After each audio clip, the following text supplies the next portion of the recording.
आशा करता हूं आप सब बहुत अच्छे होंगे। मेरा नाम है सिद्धांत अग्निहोत्री, स्टडी ग्लोस पे आपका बहुत बहुत स्वागत है। तो शुरू हो गया है दोस्तों खेल, और इसी खेल की दोस्तों हम लोग बात कर रहे थे। पाकिस्तान जो है वो अपने किए की सजा भुगतेगा। पाकिस्तान ऑक्युपाइड कश्मीर में जबरदस्त प्रोटेस्ट हो रहे हैं दोस्तों। मैंने पीओके पे अभी 3 हफ्ते पहले एक बहुत ही जबरदस्त लेक्चर बनाया था, पूरा 1 घंटे का। उसमें सब कुछ मैंने समझा, तो उसका लिंक मैं आपको डिस्क्रिप्शन में दे दूंगा। और मेघालय कपल के साथ क्या हुआ, क्राइम अफेयर्स पे आपसे डेली लेक्चर्स आ रहे हैं, तो आप वो लेक्चर जरूर देखें। क्राइम अफेयर्स को सब्सक्राइब करें और हमारे इस चैनल को भी यार सब्सक्राइब कर दे, 1 सेकंड लगेगा।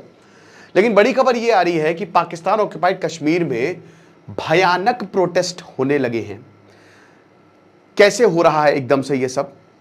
थैंक्स टू पाकिस्तान, उसकी पॉलिसी। इनको खुद का पीओके इनको समझ नहीं रहा है, इनको हमारा कश्मीर चाहिए। खुद तो संभाल लो, अगले 6-7 महीने में हो सकता है कोई बहुत बड़ी खबर आ जाए। लेकिन पाकिस्तान ऑक्युपाइड कश्मीर में हुआ क्या है कि यहां पे इनकी पपेट गवर्नमेंट है। ये जो सरकार चलती है 1970s तक तो कुछ राइट्स भी नहीं थे, ना ही गिलगिट बाल्टिस्तान में, ना ही आजाद कश्मीर में। ये तो 1970 के बाद यहां पे राइट्स दिए गए हैं, और यहां पपेट गवर्नमेंट है। इस समय शहबाज शरीफ की सरकार है, जो एक कमेटी है वो इस्लामाबाद से चलती है और वही सब कुछ कंट्रोल करती है। 4-5 लोग जो है वो पूरे पीओके को डिसाइड करते हैं कि यहां पे होगा क्या। तो अब क्या है दोस्तों कि आप बोलेंगे सर ऐसा क्या हो गया एकदम से? ऐसा ये हो गया क्योंकि भारत बहुत एक्टिव हो गया है, खेल शुरू हो चुका है पीओके में। अब आपको लगातार वहां पे प्रोटेस्ट देखने मिलेंगे।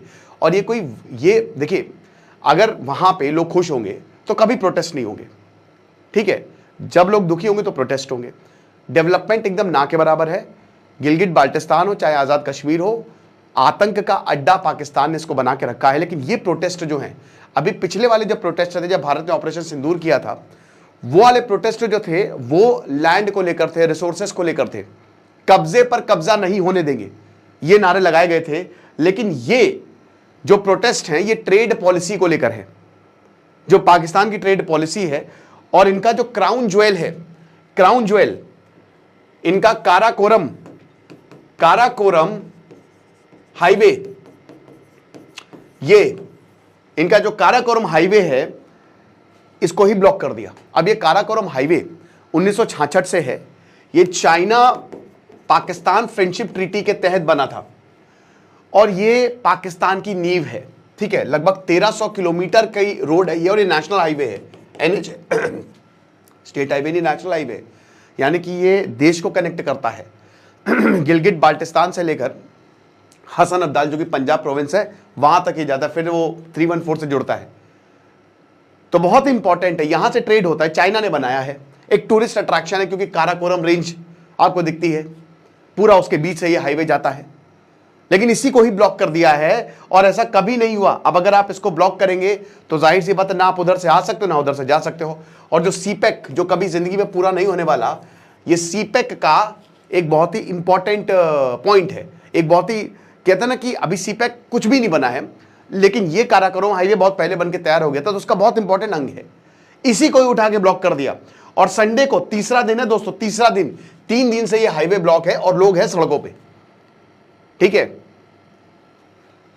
आज लास्ट डे है दोस्तों, आप हमारे YouTube के कोर्स को अवेल कर सकते हैं। थंबनेल्स प्लस एसईओ मात्र 400 रुपए में, डिस्क्रिप्शन में भी लिंक दिया है। अब ट्रेड पॉलिसी क्या है? जितने भी इंपोर्टर्स और एक्सपोर्टर्स हैं गिलगिट बाल्टिस्तान के, जिसमें सारी पॉलिटिकल पार्टीज आ रही हैं, वो उन्होंने मोर्चा खोल दिया है शहबाज शरीफ के खिलाफ, कि जो शहबाज शरीफ की सरकार है वो एक्सप्लॉइटेटिव है और इकोनॉमिक मर्डर कर रही है। अगर आप इसको भारत से जोड़ें, अभी मैं चाइना का एंगल भी बताऊंगा, तो ये बहुत बड़ी बात है। कैसे? क्योंकि राजनाथ सिंह ने अभी 2 दिन पहले ही फिर पीओके में बयान दिया, एस जयशंकर, भारत अब पाकिस्तान ऑक्युपाइड कश्मीर को लेकर बहुत ज्यादा हमलावर है, एग्रेसिव खेल हो रहा है। अभी तक भारत जो है 2014 तक बीजेपी के मैनिफेस्टो में साफ साफ है कि पीओके को लेकर आएंगे, है ना। तो जब पीओके की बात होती है तो बीजेपी हमलावर रहेगी। अब उनके पास चांस भी है, इससे पहले इसकी बात नहीं होती थी, ठीक है। पीओके पर इतनी बात नहीं होती थी। इनफैक्ट अटल बिहारी वाजपेयी की भी सरकार थी, उन्होंने भी पाकिस्तान ऑक्युपाइड कश्मीर पर कुछ खास बात नहीं की थी, राइट। लेकिन यहां पे इस समय बोला है कि भाई अगर आप खाली पीओके पे ही हम बात करेंगे तो ही बात आगे बढ़ेगी, आप कश्मीर तो भूल जाइए, वो तो 370 हट गया, एक ढेला नहीं मिलेगा। तो पाकिस्तान इस समय घबराया हुआ है, और ऊपर से ये ज्यादा प्रोटेस्ट। अब देखिए, हमारे कश्मीर, हमारे तो डेमोक्रेसी है, लेकिन पाकिस्तान में डेमोक्रेसी नहीं है। वहां पे प्रोटेस्ट होते हैं तो टैंक चल जाते हैं, गोलियां चल जाती हैं, क्योंकि चाइना का स्टेक है ना उसमें। तो जो प्रोटेस्ट हैं, जो यहां की सबसे बड़ी हुंजा, गिलगिट और बाकी जो जितने भी शहर हैं, वहां से ट्रेडर्स आए। ट्रेडर्स तो ही है, वहां पे जितने भी दुकानदार है, बिजनेसमैन हैं, स्कूल्स आए, स्कॉलर्स आए, और आम लोगों ने इन प्रोटेस्ट को, हजारों की संख्या में लोग बाहर निकले हैं और लगातार प्रोटेस्ट जारी हैं कि ये कब्जे पर कब्जा नहीं होने देंगे बस। अच्छा, पिछले महीने अभी जब मई में प्रोटेस्ट हुए थे, वो क्यों हुए थे? वो रिसोर्सेस को लेकर हुए थे। मैं आपको एक कंसेप्ट बताता हूं। शसगाम वैली जो है वो चाइना को दिया है। भारत के पास 60%, हमारा ही जम्मू कश्मीर हमारे पास नहीं है, और बाहर के लोग थोड़ी ना फैसला करेंगे ये हमारा है। हम बाकी, चलिए अखंड भारत हम अभी नहीं बनाएंगे और हम रिविजनिस्ट देश नहीं, लेकिन पीओके तो लेकर रहेंगे। तो अब क्या है कि यहां 60% इंडिया का है कश्मीर, 40% पाकिस्तान के पास है, ठीक है, पूरा ही हमारा है, लेकिन अभी 60% भारत के पास है। इसमें से 10% इन्होंने शसगाम जो है वो चाइना को दिया है। चाइना ने अपनी यहां पे एक चिप कंपनी जो है उसको सेटअप किया हुआ है। आप, चाइना को पता है कि ये ग्लोबल वार्मिंग है और ग्लेशियर्स पिघलेंगे। जब ग्लेशियर्स पिघलेंगे तो जो चिप होती है ना, जो हाई क्वालिटी चिप जिससे आज पूरा दुनिया चल रही है, टेक्नोलॉजी चल रही है, उसमें हजारों लीटर पानी लगता है, और जब ये ग्लेशियर पिघलेंगे तो हजारों लीटर पानी हमारा है। इसीलिए आप देख रहे हैं कि कोई भी अगर प्रस्ताव आता है ग्लोबल वार्मिंग को लेकर, चाइना उसको डिले करता है। चाइना एक्टिवली उसमें पार्ट नहीं लेता है, क्योंकि ग्लोबल वार्मिंग चाइना के हक में है। चाइना ने यहां पे प्रॉपर जो है वो कंपनी खोली है। दूसरा, जहां पे काम चल रहा है, जहां पे चिप सप्लाई हो रही है पॉलीक्लिनिक के नाम से, और उसमें अगर आप डीप डाउन जाओगे तो वो चाइना के कुछ ऐसे जनरल्स हैं जिनका स्टेक है।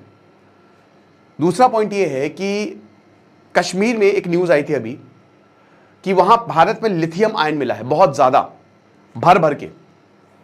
लिथियम जो है भारत के लिए बहुत ज्यादा जरूरी है, डिटेक्ट हुआ है, अभी सिंथेसाइज नहीं हो पाया है। तो भारत ने ऑस्ट्रेलिया की एक कंपनी से एक टेंडर निकाला। भारत ने माइनिंग जो बिल था उसको अमेंड करके एक टेंडर निकाला कि अब कोई भी आके, कोई प्राइवेट एंटिटी भी हमारे साथ आ सकती है। तो ऑस्ट्रेलिया की कंपनी के साथ उन्होंने कॉन्ट्रैक्ट साइन किया। चाइना को पता है कि अगर ऐसा हुआ तो हमारी हेजुमनी चली जाएगी, तो इसीलिए वो पाकिस्तान को, एक और रीजन बहुत बड़ा ये लिथियम है, रिसोर्सेज है, कि चाइना पाकिस्तान के आतंकवाद को सपोर्ट कर रहा है कि तुम जाओ। पिछले अक्टूबर में जी मोल टनल पे हमला हुआ। ये जितने भी इंफ्रास्ट्रक्चर प्रोजेक्ट है ना जो बनाए जा रहे हैं, रेलवे लाइंस हो गई, हाईवे हो गए, बढ़िया कंपनीज अब इन्वेस्ट कर रही है, ये कश्मीर को, भारत के पास जो कश्मीर है ना उसको अगले 10 साल में बदल देंगी। और अगर ऐसा हुआ तो डायरेक्ट खतरा हो जाएगा। क्योंकि दोस्तों, तीसरा पॉइंट जो मैं आपको बताऊंगा ना, ये जो हाईवे है काराकोरम, ये सीधा चाइना के जिंजियांग जाता है, जहां पे चाइना ने उइगुर मुस्लिम्स को उनका 4th डे डिटेंशन करके रखा हुआ है। और यही कासगर है बगल में।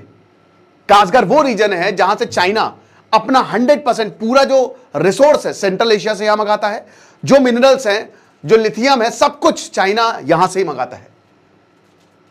और चाइना को हमेशा इस उइगुर मुस्लिम का डर है। उसको देखिए, चाइना को पता है कि एक ना एक दिन रेवोल्यूशन होगा ही होगा यहां पे, लेकिन अभी तक हमको इसको दबाना है। जब तक दबा सकते दबा लो। काराकोरम हाईवे ब्लॉक का मतलब यह है कि चाइना की यह भी प्रॉब्लम। अब आप बोलेंगे सर ट्रेड कैसा? देखिए, प्रोटेस्ट जो है वो Pakistan China trader action committee, ठीक है, उन्होंने, जो गिलगिट बाल्टिस्तान के इंपोर्टर एक्सपोर्टर हैं, उन्होंने इसको जो है वो लॉन्च किया है। अब जब से ये लॉन्च हुआ है तब से इस हाईवे को ब्लॉक किया हुआ है, और ये स्लोगन्स, ये लगातार नारे लगा रहे हैं कि जो पाकिस्तान का कस्टम और गिलगिट बाल्टिस्तान का एडमिनिस्ट्रेशन है, वैसे यहां पे इमरान खान, पीटीआई बहुत एक्टिव है। इमरान खान के, अब देखिए, इमरान खान के लिए बहुत सपोर्ट है, बट इमरान खान है जेल में, तो एक वो भी गुस्सा है यहां पे पीओके वालों को कि हमारे लीडर को तुमने जेल में डाल दिया है, एक उसको लेकर भी है। फेडरल बोर्ड ऑफ रेवेन्यू जो एफबीआर है और जो कस्टम डिपार्टमेंट है, ये बता रहे हैं कि इन्होंने इकोनॉमिकली मर्डर किया है। अब फेडरल बोर्ड ऑफ रेवेन्यू क्या, ये टैक्सेस कलेक्ट करता है यहां से। पीओके वाले कह रहे हैं कि हम सारे टैक्सेस भी देते हैं, हम सारे पैसा दे रहे हैं, उसके बावजूद हमको कुछ भी नहीं मिल रहा है। जो बिजली है पाकिस्तान ऑक्यूपाइड कश्मीर से ही बन के निकल रही है। अब मान लीजिए कि वो पंजाब वालों को अगर 10 रुपए यूनिट मिल रही है, तो वही पीओके वालों को 40 रुपए यूनिट मिल रही है। जो बिजली जहां पे बन रही है वहां कई लोगों को बिजली नहीं मिल रही है, और मिल भी रही है तो बहुत ज्यादा पैसे पे मिल रही है। इसलिए और ज्यादा प्रोटेस्ट हुए हैं।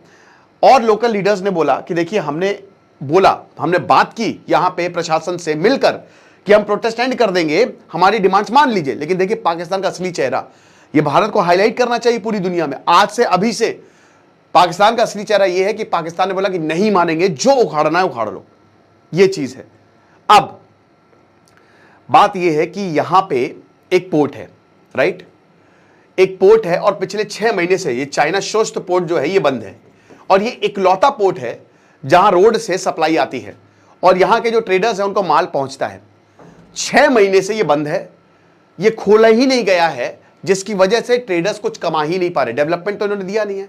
इसको लेकर मेन प्रोटेस्ट है कि आपने इकलौता पोर्ट जहां से माल आता था, हम उसी पे डिपेंडेंट है, आपने वही बंद कर दिया तो हम खाएंगे क्या, बताइए। जो लोकल लीडर हैं, प्राइम मिनिस्टर शरीफ जावेद हुसैन उनकी पार्टी के, उन्होंने बोला कि जो फेडरल गवर्नमेंट की जो पॉलिसी है वो सीरियस नहीं है, वो एक्सप्लॉयटेटिव है और वो हमारी डिमांड्स को भी सीरियसली नहीं ले रहे हैं। और वही बोला कि देखिए अभी 250 कंसाइनमेंट्स जो है, 250 कंसाइनमेंट वहां पे हमने पैसा दिया है, हमने पैसा दिया उन कंसाइनमेंट्स के लिए। अब वो बहुत सारे आइटम्स उसमें सड़ गए होंगे, खत्म हो गए, एक्सपायर हो गए होंगे, कुछ सब्जियां होंगी, कुछ और भी चीजें होंगी। हम क्या कह रहे हैं कि आप एक बार एमनेस्टी दे दीजिए, आप उनको आने दीजिए, बस एक ही बार तो मान रहे एमनेस्टी, लेकिन आप वो भी नहीं कर रहे। तो इससे हमारे लोगों को बहुत ज्यादा नुकसान झेलना पड़ रहा है और एक बहुत बुरे हालात हो जाएंगे अगर आप ऐसा नहीं करेंगे। तो इसको लेकर पीओके में प्रोटेस्ट हो रहे हैं। मैंने आपको बताया चाइना का एंगल क्या है। चाइना यहां पे डैम्स भी बना रहा है, हमने इंडस वाटर को रोक दिया है, सिंधु, तो यहां अभी पीओके में और भी एक्टिविटी बढ़ेंगी। लेकिन लोग जो हैं अब पाकिस्तान के खिलाफ हो रहे हैं। जहां पाकिस्तान इन लोगों पर अत्याचार कर रहा है, भारत जो है वो हाथ फैला के इनको बुला रहा है। और भारत को मैं बताता हूं एग्रेसिव कैंपेन, मैं तो कह रहा हूं कि एक पूरा अलग सा डिपार्टमेंट बना दे पीओके को लेकर और लगातार वो इंटरनेशनल फोरम पे जाए, जो ह्यूमन राइट्स वायलेशन हो रहा है पीओके में वो बोले, और पीओके को लोगों से अपील करे कि आप हमारे साथ आइए, आप हमारे साथ क्या आइए, आप हमारे ही हैं। जितना कश्मीर में डेवलपमेंट हो रहा है उतना ही डेवलपमेंट आपको मिलेगा। तब देखिए कमाल, और ये हो भी रहा है, कॉवर्ट ऑपरेशन चल रहे हैं दोस्तों। तो ये लेक्चर था, बाकी मैं लिंक जरूर दे दूंगा जो अभी मैंने पीओके पर लेक्चर बनाया था, 1 घंटे का लेक्चर था, उसमें मैंने पूरा इतिहास कवर किया था, पॉलिटिक्स से लेकर एवरीथिंग। डिस्क्रिप्शन कमेंट बॉक्स में लिंक है। और बाकी हमारे जो कोर्स है शानदार यूट्यूब एसईओ प्लस थंबनेल्स, आज ऑफर का लास्ट डे है, तो उसको भी आप अवेल कर सकते हैं। Thank you so much.